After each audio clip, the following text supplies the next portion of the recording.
Good afternoon, and let me extend a welcome from South Carolina to those of you in Dublin gathered for this afternoon's seminar.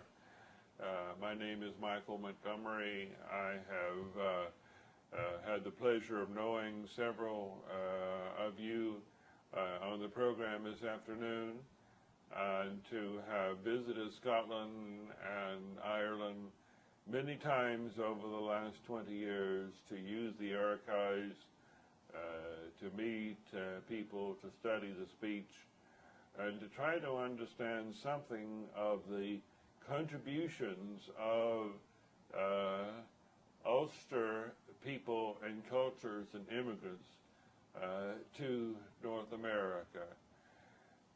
By and large, these contributions came in the 18th century and were part of what we call the Scotch-Irish immigration. These are people who were primarily Presbyterian, though certainly not all. There were Episcopalians and Catholics and others who immigrated in the 60 years before 1775 to North America. This group is primarily called the Ulster Scots today, of course, in your part of the world. Who are the Ulster Scots? That term is one to which I suspect we could give each of us 2 or 3 different definitions. In a way, Ulster Scots is a term that goes back almost into prehistory, with the intimate connections between the two worlds, with the Scotty going from Ulster to Scotland more than 2 millennia ago, and then Galloglasses coming to Ulster in the 14th and 15th century.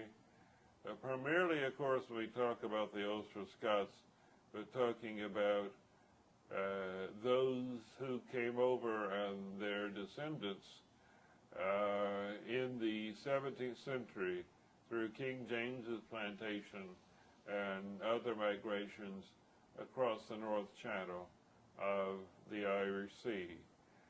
There are many sources of information on groups of commentators and scholars who have helped us understand and in fact multiply the many definitions of Ulster Scots. The historians and historical geographers have helped us to understand where in Northern Ireland, where in Ulster Scottish people have settled. As far back as the mid-19th century, Abraham Hume, founder of the Ulster Journal of Archaeology, was mapping surnames in Antrim and Down and demonstrating these close connections through mapping.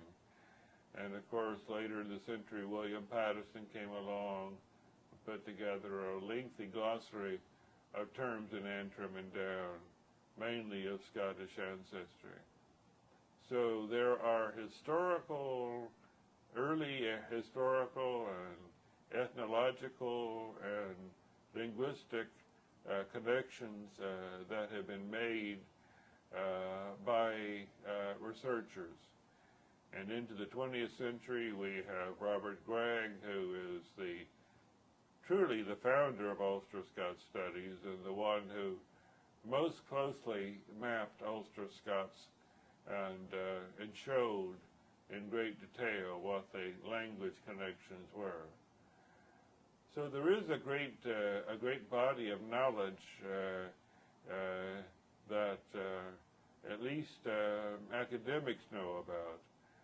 But at the same time, there is a profound lack of information and a great deal of misinformation about what Ulster Scots is, who the Ulster Scots are, that events like the one this afternoon can address and help us greatly to overcome the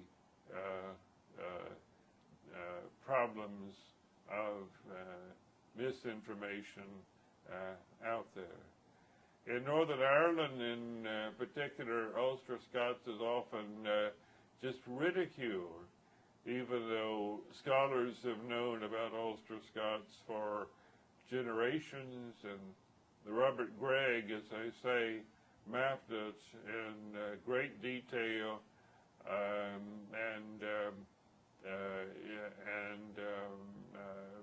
academics know about that research.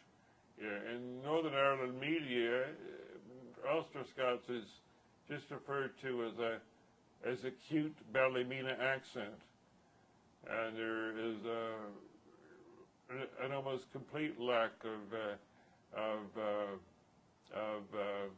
knowledge about what academics have established about Ulster Scots in Northern Ireland.